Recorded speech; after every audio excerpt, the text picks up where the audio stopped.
Babban ɗan siyasan nan da ke ƙaramar hukumar mulki ta garin Gwandu, Muhammad Mode Dange ya fice daga jam'iyyar APC a yau safiyar Attanin. A lokacin da Najeriya ke ci gaba da tunkarar zaben shekarar 2027, a wani gefe kuma manyan 'yan siyasar ƙasar nan suke ta faman ficewa daga jam'iyyu daban-daban zuwa wata jam'iyyar. Inda kuma rikicin gida yake ta faman bullowa jam'iyyu da dama, musamman manyan jam'iyyun ƙasar nan APC da ADC. To jama'a, barkamu da warhaka, barkamu da sake saduwa da ku a daidai wannan lokacin daga nan tashar Ummi Boss TV.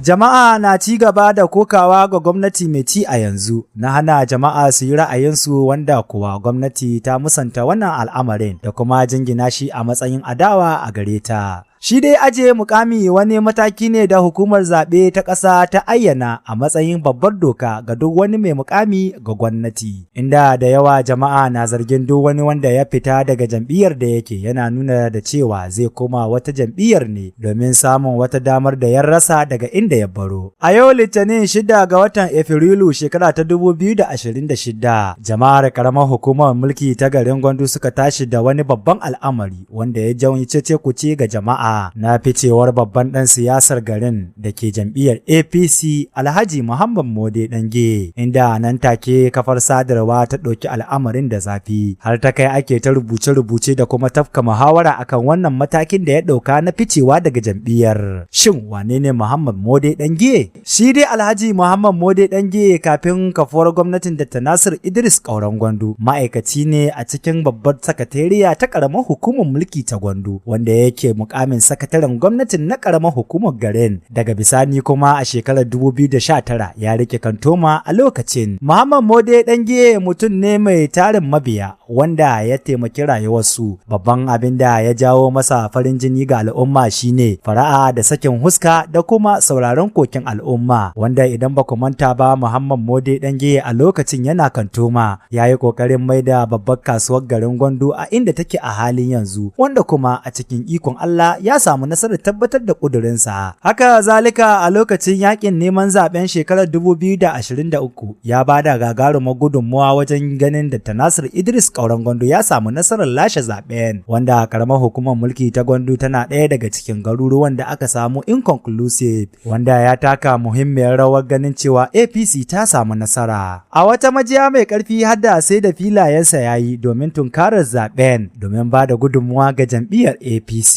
Sai dai inda gizo ke saka ba a nan koki take ba, domin kuwa tun bayan kafaro wannan gwamnati kwatsam sai muka daina ganin Muhammad Mode Dange yana ziyartar manyan tarukan jam'iyyar APC na ƙaramar hukumar mulki ta Gwandu. Sai dai jama'a suna ganin kamar da akwai wani laifin da jam'iyyar APC ta yi masa. Kafin dai Honorable ya bayyana wannan matakin nashi na ficewa daga jam'iyyar APC, kwanakin baya mun gani a kafafen sadarwa na magoyan bayansa suka fito a media suna kira zuwa ga gwamnatin Dr. Nasir Idris Ƙauren Gwandu da ta wayoyin Muhammad Mode Dange da irin gudunmuwar da ya basu a bai dace a ce ya kawo yanzu bai da wani mukami ko wani matsayi a gwamnati ba, inda magoya bayansa tuni suka ayyana wannan a matsayin rashin kyautatawa ga waɗanda suka wahala ga jam'iyyar, wanda lamarin har kawo yanzu babu wani sahihin martani daga gwamnati har manyan 'yan siyasar garin.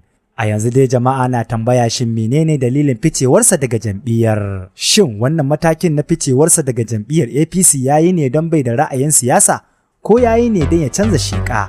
Ku rubuta muna tambayoyinku a comment section domin jin amsoshin tambayoyinku daga bakinsa a shirinmu na gaba. Ummi Boss TV, farin cikin al'umma.